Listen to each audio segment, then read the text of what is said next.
What is good, everybody? Welcome back to the AEW Wrestling Podcast, episode 10. It's going to be me and QJ discussing some wrestling topics. Today, we just got done watching the Saudi Arabia pay-per-view, King and Queen of the Ring. Pretty sure that's what it's called. So, QJ, how we doing today, and what do you think of the recent WWE pay-per-view overall? Doing pretty good. Pay-per-view. I don't know. I had to give it a low number. It didn't really bring me onto the edge of my seat. I'll say that. How about you? Yeah, I agree. I thought the main event was a good match. Just the ending kind of ruined it. I don't know. It just feels like WWE's been doing a lot of flat finishes lately.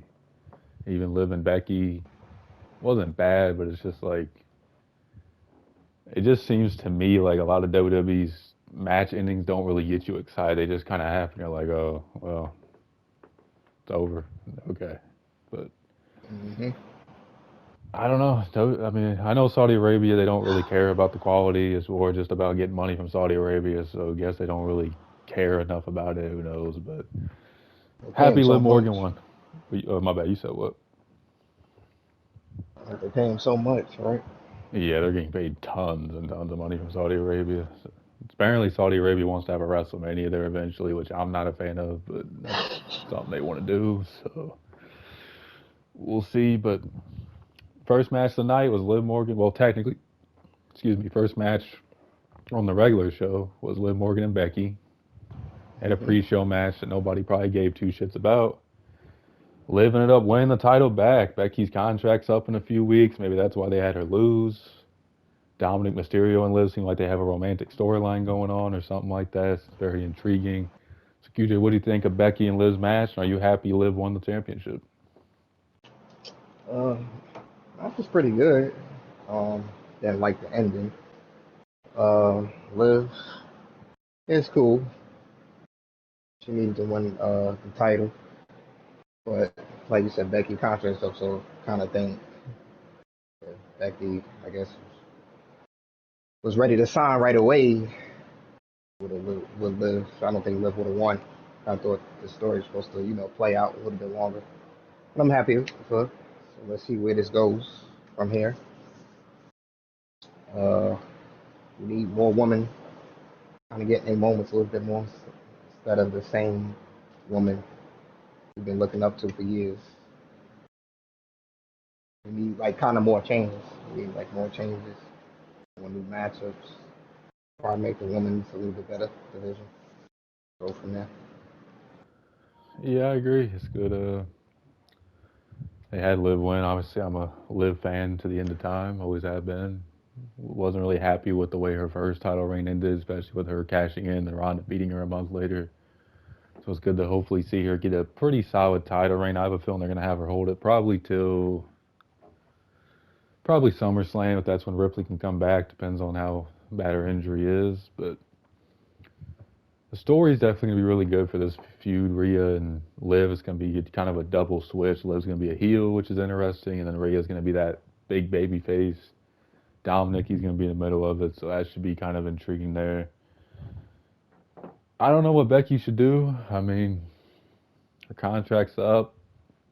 I don't really see her going to AEW. Obviously, AEW's women's division is a disaster, and we've seen how they booked Sasha Banks slash Mercedes Moné. So, don't know if that's the option, but it's just have a feeling she'll re-sign, but I don't really know what's next for her. But Liv getting her moment's a good thing. She deserves it. I know there's fans who are mixed on Liv. That some don't really think she's that great. She's more just a hot face or a hot Mm-hmm. woman. Yeah, but I'm happy for her. I hope she gets a decent title reign this time around. It's interesting they didn't have her win the Battle Royal. I don't know if this was just rushed or that was a panic move to have Becky win. I don't know, but I don't know. Yeah. I Oh, I mean, forgot to answer that one with the Becky one of the Battle Royal opponents. Like, I mean, definitely was pointless. Because she lost. It's like don't have the title be going back and forth. You know what I mean? I hate that about champions. yeah, flip flop They do belts. that. Yeah, they Yeah. they used to do that a lot, especially with like the U.S. title. So something I've been hearing recently, and this is like not really part of this question, but I've been hearing a lot of fans complain about Belair because she beat Tiffany Stratton in the Queen of the Ring, and like a lot of fans are just kind of mad at Belair. Like, they're just saying she's kind of turning into Charlotte, where she's just beating everybody. She's super Belair, the super scene of the women's division. Do you agree with that sentiment that people are saying about Belair? Um, to a certain point, yeah, I could agree because I mean she has been beating pretty much everybody. And like when you go against in the ring, it's like they're not really, you don't really see them getting the upset victory over. And I understand that from different points. Yeah, same. It just, I guess it depends what they're setting. I mean, if they're setting her up for a big match with Charlotte, they're probably not going to have her lose many matches if that's the direction they go, where her and Jade eventually face. I'll be honest, I'm not a fan of the Jade and Belair tag team. I know a lot of people might hate on me for that. I just feel like it's just too dominant of a tag team. I mean, there ain't even a Too, lot of good. Yeah, it's kind of overpowered. I and mean, they're not gonna lose. no, unless they just turn on one another and cost each other. I mean, they're not going to lose any team, so it just kind of makes it too predictable for me. But we'll see what the direction of that team goes. I have a feeling one's going to turn on the other eventually. We'll see. But Austin Theory made a pretty interesting statement about a week ago. He said today's era is better than the Attitude Era. This was what he said in the interview. Real words, people. And I'm not agreeing or disagreeing yet, but QJ, do you agree with Austin Theory that today's current era is better than the Attitude Era style? I don't know, I mean, today's era, I feel they could do more, but not really seeing the potential. Attitude era, I don't know what I liked about it. Obviously, that Stone Cold The Rock on them, but I feel like a lot of people was more relevant at their moments. Um, we cared actually about more people, like in this today's era. Ever since Reigns, now he lost the title. It's like they just shoved just one person kind of really down our throat. And back then it wasn't like that. A lot of people had their moments, had great moments. Today's era, I mean, they starting to get people to have some moments now, but I don't know. I feel they just still need more people to have their moments. That's why I like Cody Rhodes. He's faced a lot of different people, so a lot of people can kind of get their moments. Oh, this person faced Cody Rhodes. Wow. I wonder who he's gonna face next. At least he's kind of working more, so you're gonna see more of your superstars that don't really get opportunities like that. You'll see them be facing Cody or obviously other people, but that's also why I miss about the Attitude Era. I feel like the match was good. They let them go on. You know, obviously storylines was good, but they haven't. I don't know. Like you could feel like, oh man, what a match. What is it gonna take? Now it's like it'll get to that certain point, and it's pretty much over. I feel back then. I like about back then that they made moves mean more. I remember somebody with the shoe fan music. It was it. It was lights out. Rarely you see people kick out. Same with the two some certain moves. Today's era, people just doing moves just to do them. Oh, let me just do Triple H move. Everybody kicks out. Like, oh, let me just keep spamming the super kick. No one. It should be one. That's lights out. So with theories, he believes that. I don't know. Kind of disagree with that, but that's my kind of thoughts on that. Yeah, that's the thing about today's era. Like, for me, I feel like today's era has more talented wrestlers overall, but in WWE don't really see a lot of the talent completely. But and it might have to do with the PG era compared to the, you know, TV 14 era and everything, where they were able to do a lot more and a lot of extreme shit and a lot of crazier spots and stuff like that. And obviously it's safer now because a lot of concussions back then, and there still is now, but like it's less bad with concussions now. But it's an interesting thing from Theory. I mean, the Attitude Era was such a big era. Obviously, there's, you know, Tiers said he's a fan of the Ruthless Aggression Era. There's fans of that, the Attitude Era. I feel like the Attitude Era was kind of like more interesting for me as a fan. I feel like I was just more into it, even though I was a lot younger during that time period. But like if I go back and watch the Ruthless Aggression Era, it just seemed like more interesting things were happening than it is now. It just feels like kind of one big story or two big stories, and the rest is just kind of random shit on the show, and it's just like don't really keep me invested long term as a viewer, unless it's about really just the main event scene. So really, you could go on and on about the pros of today's era and the cons, and the pros of the Attitude Era and the cons. I mean, you could really make a billboard or a list on a chalkboard or whatever, and just really point out what was good about this era, what was bad. Today's era is safer. It's a lot safer for the wrestlers, a lot more relaxed. It's less, drama in the locker room, less travel, less drugs involved.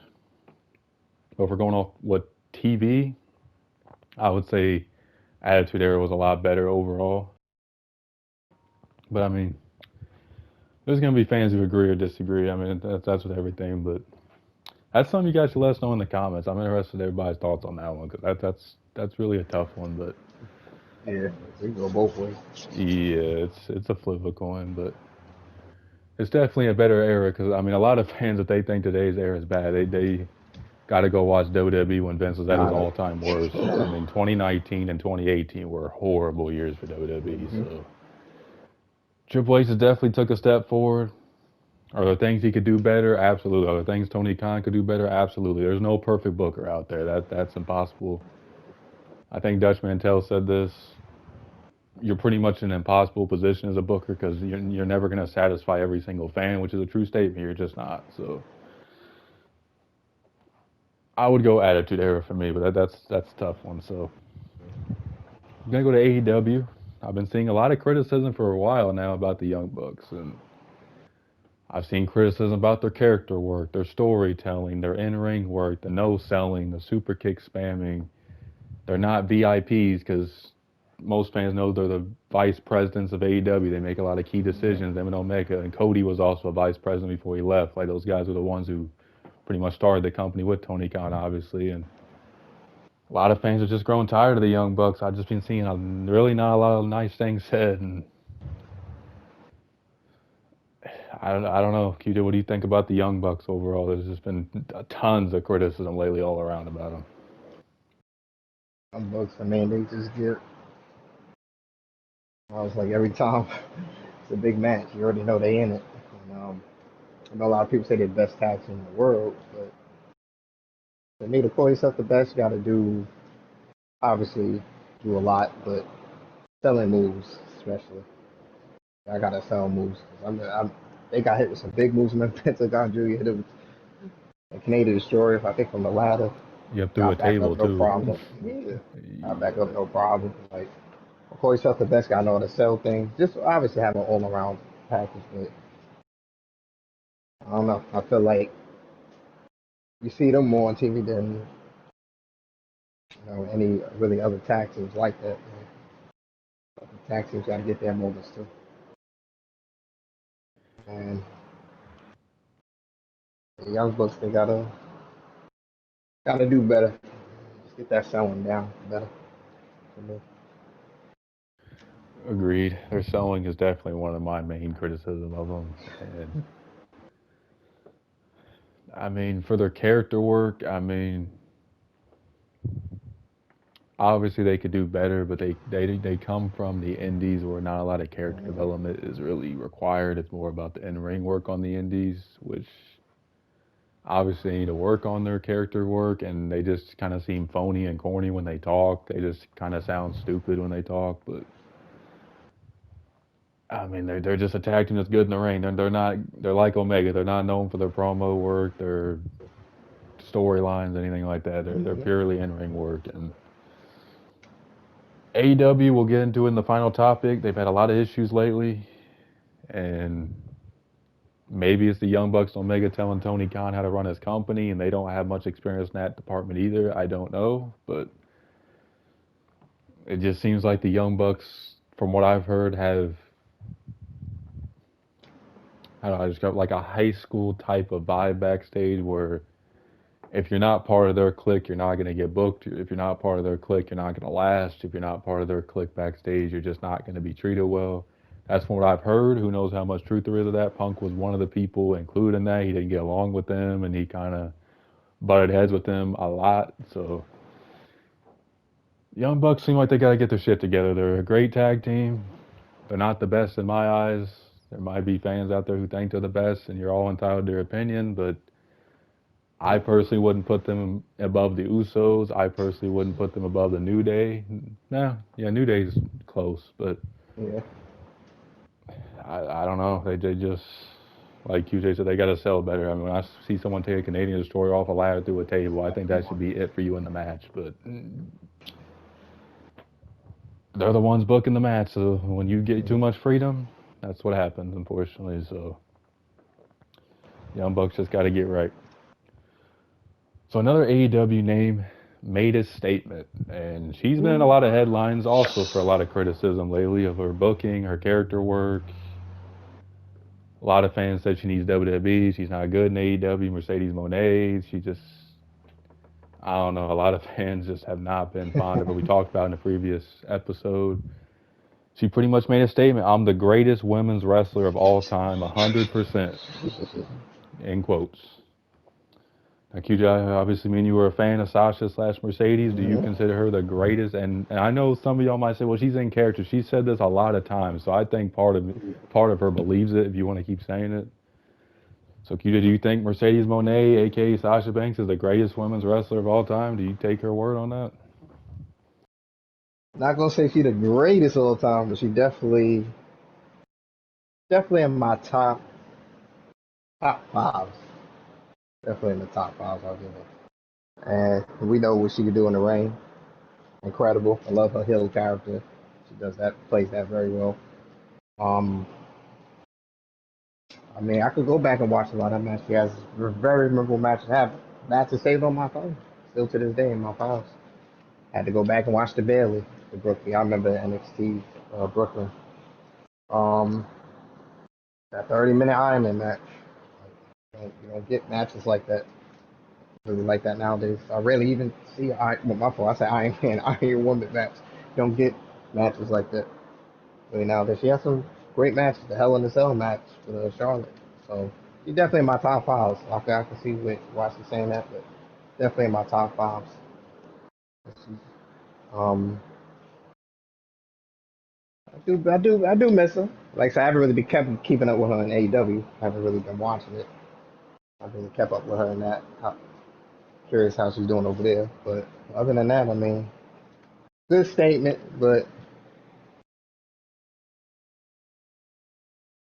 well, still got to do a little bit more.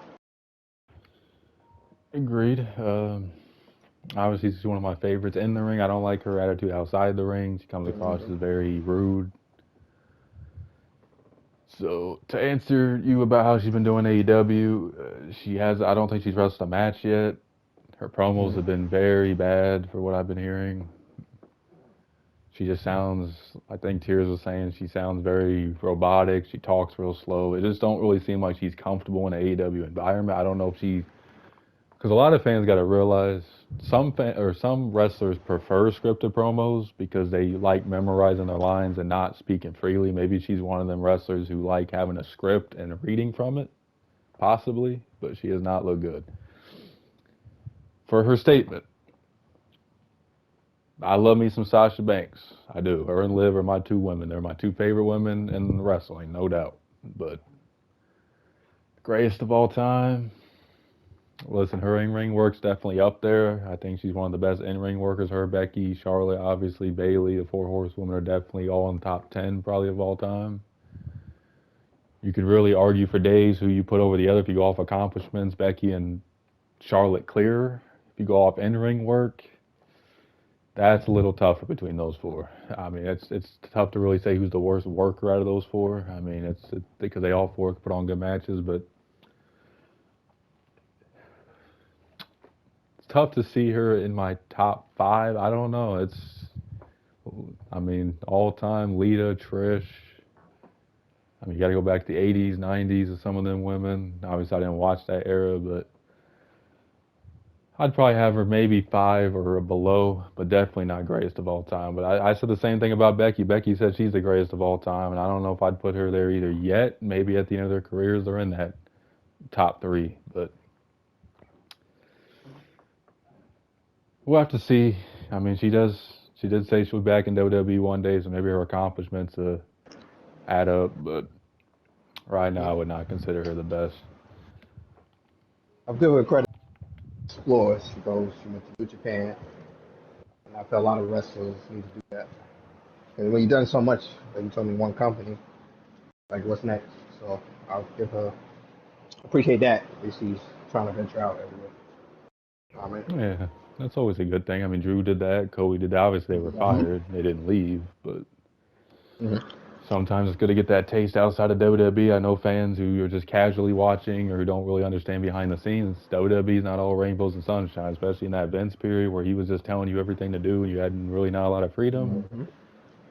Really wasn't enjoyable. So, I mean, she did say one of the reasons she left WWE because she wanted to get the handcuffs off. That's kind of what Daniel Bryan, aka Bryan Danielson, said as well. He just kind of want to have a little bit more freedom. Yep. So I can understand that. I mean, sometimes there's too much freedom. Don't get me wrong, Mm-hmm. but we'll have to see what she does. I think the AEW pay-per-views, well, as we're recording tomorrow, potentially. It might be tomorrow. They're all or nothing. So me and QJ have to watch her debut match and let y'all know our thoughts on it. I'm curious, but Will Ospreay, one of QJ's favorites, made some comments about Ricochet. I'm gonna read the first one, and QJ can give Mm-hmm. his thoughts, and I'll read the second one. So. Here's what Will Ospreay said about Ricochet's booking in WWE. I feel like people are forgetting who Ricochet was once upon a time. All these high flyers you see, and myself included, we all took inspiration from Pac and Ricochet. The fact that they only value his time for under 5 minutes is appalling to me. I just want people to remember who he is. If you go and look at 2012 to 2013 Dragon Gate Ricochet, he was untouchable at that time. He's the greatest high flyer ever. I know it sounds weird, but I do include him on the same level as Rey Mysterio. So that's his first quote he made about Ricochet. QJ, I know you're a huge fan of both these guys. What do you think about Will Ospreay's thoughts on Ricochet's booking in the WWE? Nothing wrong. Nothing wrong. And um, I think tears for this one because you're talking about Ricochet. Start watching a lot of his matches back then to show you how big of a deal he is. And glad he told me that. I started venturing out definitely more into other companies. And I gotta realize Ricochet, they call him the highlight reel. The time people interviewing him or on the podcast, they say, "Yeah, brother, you do stuff that honestly nobody can really do in that ring. It's unreal. It's like when you see Ricochet in that match, you think, oh nah, this gotta be an instant highlight reel, or automatically. It's like 'cause that's what he is. He wrestles all styles. He's been everywhere. New Japan, Lucha Underground, everywhere. Um, honestly, that's all I give y'all matches right now. Just the World Cup. Just watch him and Ospreay. Just watch that World Cup. Watch him and Penta. Like, it's just so many matches. So the fact people saying, yeah, he WWE, yeah, this is good. They said it's the best Ricochet we ever seen. That ain't nothing compared to what he can do in that ring. That is like I say a little sample of what he can do. And Ospreay's right. Put both of them as on the same level. And I know deep down, I know Ricochet be thinking like, oof, when you be watching these if you do watch the other companies like their matches, especially with Ospreay on them, like dang, he'd be wishing sometimes he could bring more to the table. He should be in the main title scene instantly. People don't understand instantly. And Ospreay right. I mean, he right. He didn't say nothing wrong. I've been there. I've been there. You've been there. We watched his matches. We know what he could do in that ring. We know Ricochet. We could be. If we in the main event, he in the main event. You already know it should be a bang, or just in general, in a match or a dream match or whatever. They should be tearing the roof down. And we've seen it. Glad when you get to experience that. But yeah, it's sad that people don't really know the potential, and they ain't gonna go and watch it. We can recommend it right now. They ain't gonna go and watch it. But yeah, I'm gonna just leave it there though. Yeah, that's a great point. Like a lot of WWE, like I get it. If you only watch main roster Mm-hmm. and you've seen Ricochet do a little bit more, I could get why you think, oh wow, he's got more in his bag than I thought. I get that. But to say that's the best Ricochet you could possibly get, maybe on the main roster, you're right. That is the best Ricochet you'll get compared to other matches out on the main roster, maybe. But to say Ricochet's in his bag and all that because he's pulling out one or two different moves a match compared to what he's previously doing, I mean that's a big statement. I'm a huge Ricochet fan. I think, I get all the fans who say he can't cut a promo and all that. I mean, you could easily give him a manager or something. I hate when fans say that because they give Brock a manager. They tried giving Corbin a manager. I know those are bigger guys and all that, but still, like, Ricochet's just great in the ring. And in any other company in WWE, but if he was in any other company besides WWE, he'd be in a main event. You put him in Impact, you put him in Ring of Honor, you put him in New Japan, you put him in AEW, put him in AAA, wherever he would want to go. He'd be just doing a lot more. And, I get it. Not everybody can be a star in WWE. I get that. There's only so many spots open. There's a lot of big names there. I get all that. But, man, I just feel like Ricochet, they just kind of got him in no man's land. Like, obviously, Triple H has booked him better than Vince did by a mile. But it just still feels like he's not really doing anything important. He'll get a few wins here and there, but it ain't really leading to nothing. He's not part of no major story. He's not a part of no major feud. He's not in the title scene, really. He's kind of just a guy they put on the show. Say, go out there and have a good match with whoever, and that's it. And I feel like there's more he can offer than that. Obviously, he's not going to be The Rock on the mic or Cody Rhodes on the mic. He's not, but he's a hell of a talent. And we talked about Ospreay's next about his contract being up soon, but I know his fiance Samantha Irving. I know she's the ring announcer. I know that's going to be part of his decision. But we'll see what he does. But here's the other Will Ospreay quote about Ricochet. He said, I don't know how much longer Ricochet has got in his contract, but I think it might be up soon, man. I don't know. I want him to know there are people here at AEW that genuinely appreciate his work, and I want to wrestle him again. So, QJ, what do you think about that Will Ospreay quote about him wanting Ricochet in AEW, Ricochet's contract being up in a few months? It has been reported by multiple sources that his contract is up this year. I don't know exactly when. But what do you think he should do, and what do you think about what Ospreay said? It's very good. I'm glad to hear that from him. Honestly, I think he just goes and leaves. I feel because no way, NXT. Once you got the NXT, amazing. Obviously, NXT care more about the wrestling there. There's a different type of crowd. WWE obviously different when you transition over there. Now you learn about that type of crowd. But just looking at him in NXT, if people just go back and watch the NXT, and then you look at him now, how long he's been here, and really, like, come on, like, yeah, cool. He won the IC title, right? Yeah. Yeah, IC and US. IC US, okay. Okay, yeah, he did win something, but I feel he should have held that main title at least once. Yeah, it's been 5 years for him. He's been on the main roster since I think 2019. That's great. See, like, and when you hear that heart breaks me. When you hear that, so if I was him, I'm out. But like you said, his woman's there, so I don't know. I don't know what he's gonna do, but he gotta do what's best for himself too. Cause she knows that man is unbelievable in that ring. He's just gonna leave it there, man. He needs to get out though.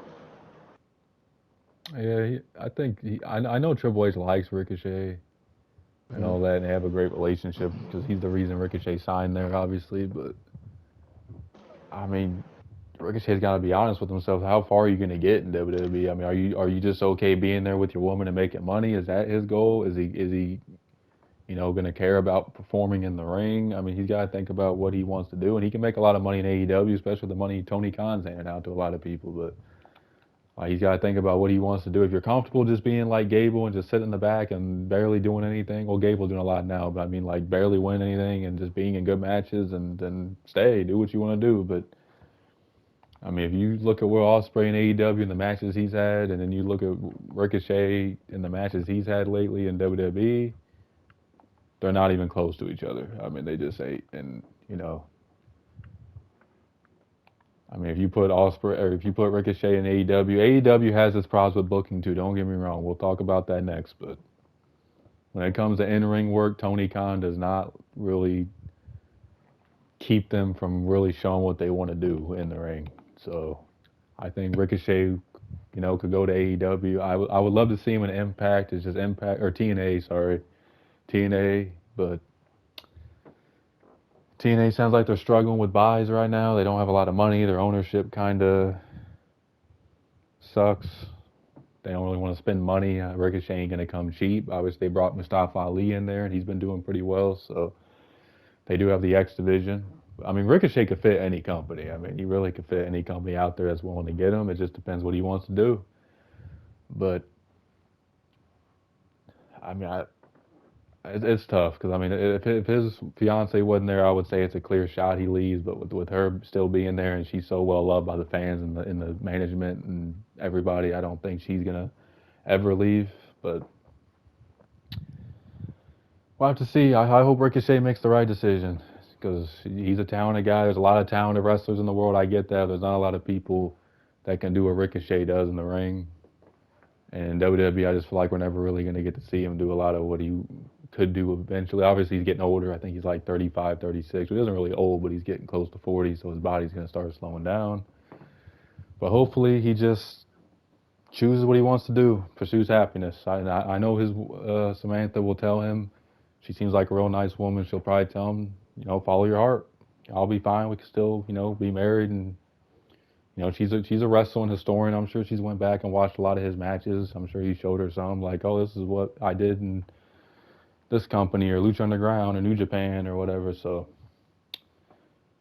hopefully Ricochet ends up somewhere else. I know a lot of fans will say he should stay in WWE, but that's agree to disagree is all I could put nicely on that. But final time, we're going to talk about AEW. And AEW's been under fire. A lot of criticism, low attendance. Just the interest in the overall product has really went down. And I don't know if it's because WWE is doing so well.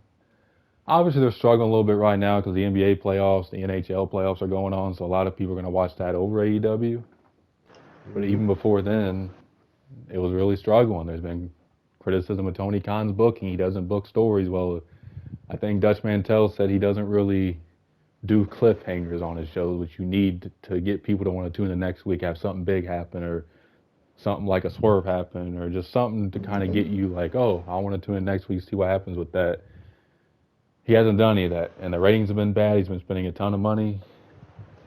So, QJ, what do you think Tony Khan needs to do to really get back on track? And what do you think some of the problems are he's been doing overall? I get it, the freedom. But like you said, the freedom that could go a long way. It could go a bad way. Cool, I'm not saying don't give him freedom, but you can't just be putting random matches. Oh, got a match out. How they did with Omega and MJF, they just put on like you said, the show. Well, good match, but the match got to live, like you said, the quality.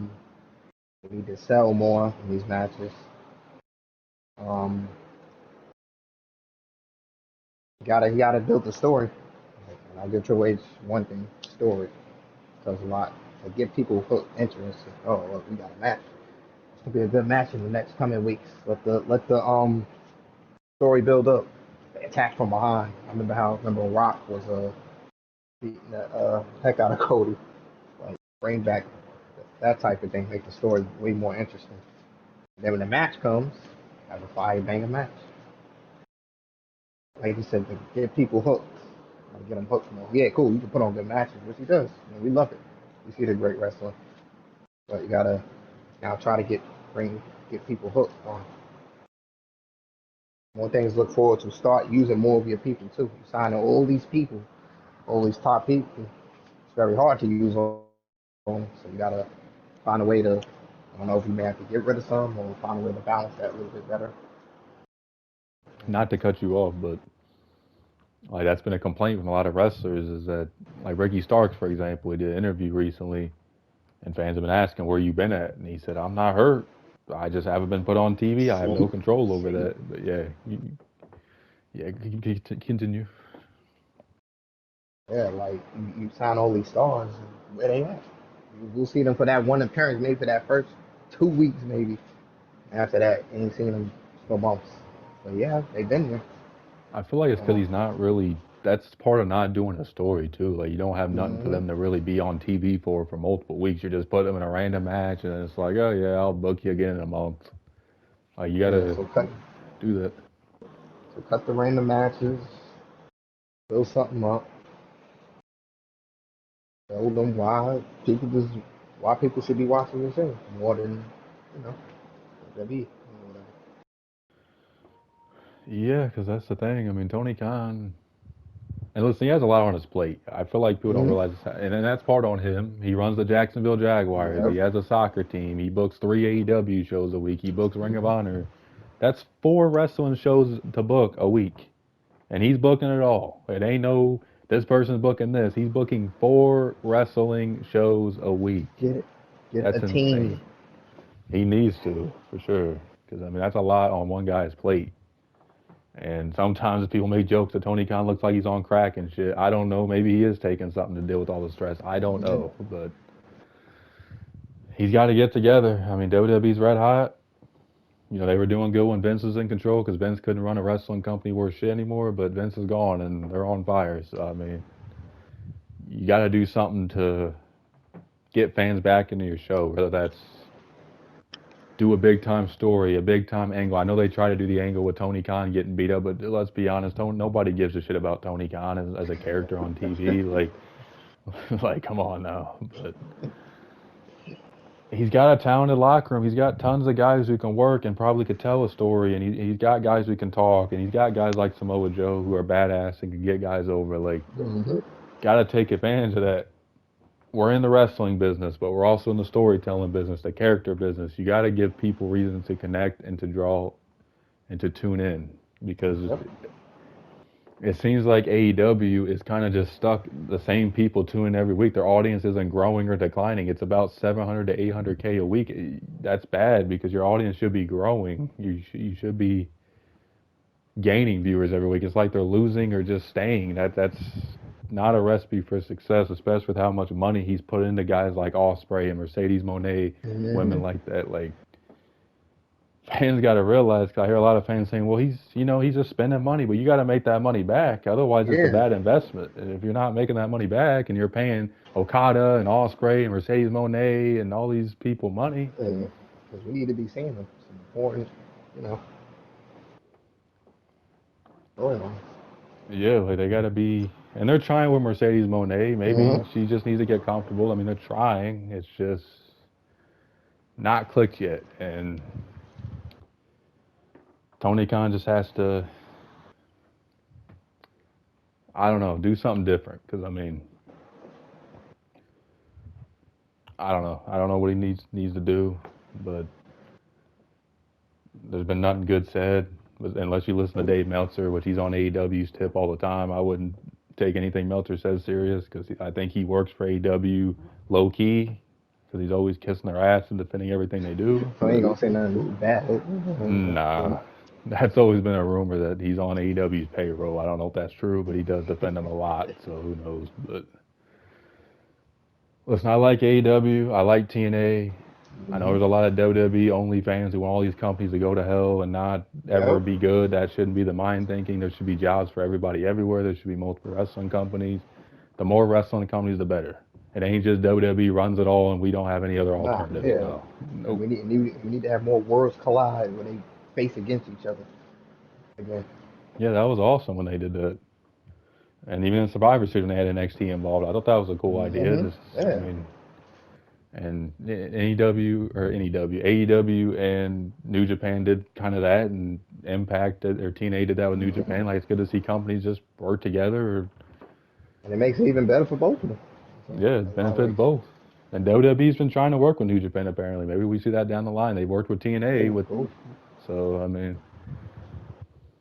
AEW just has to get their shit right. I hope they do. I'm not one of them fans who want them out of business. That would be bad. I don't want that. But no. Tony Khan just got to get different people in his ear or just have, like you said, somebody else help him out because it's obvious not getting done. But I think the next WWE pay-per-view is Clash of the Castle. Damian Priest and Drew will be the main event. QJ, who do you think is going to win that match before we wrap it up? Damian Priest and Drew's home country in Scotland, I'm pretty sure, too. So I think I We're gonna told you have and Janice this when y'all said that Drew got screwed. I told y'all Drew's probably gonna win this match. I could be wrong, but I be the perfect moment. So who you got in this big time match? got Drew. They're putting themselves in a tough position because Priest, I mean, just got the title, so it's like, Yeah, in that's Drew's tough. hometown, so it's like, I don't know, man. That's That tough disappointment. booking. That is. Yeah. Then Gunther's facing whoever I guess wins at SummerSlam in August. So that's, oof, man, that's Yep. That's. a lot of tough decisions. Glad it ain't me booking that, but. Yeah. So before we get this wrapped up, just letting you guys know we'll be doing hopefully Tears is here next week. Sometimes it's hit or miss with him, but we're gonna be trying to do a WWE Rivals episode. A few of them. We're gonna be doing the Batista and John Cena rivalry. So stay tuned in for that. QJ, any final thoughts before we wrap it up? That's pretty much it. Stay tuned. Be on All the right. next one. Thank you guys for watching. Peace.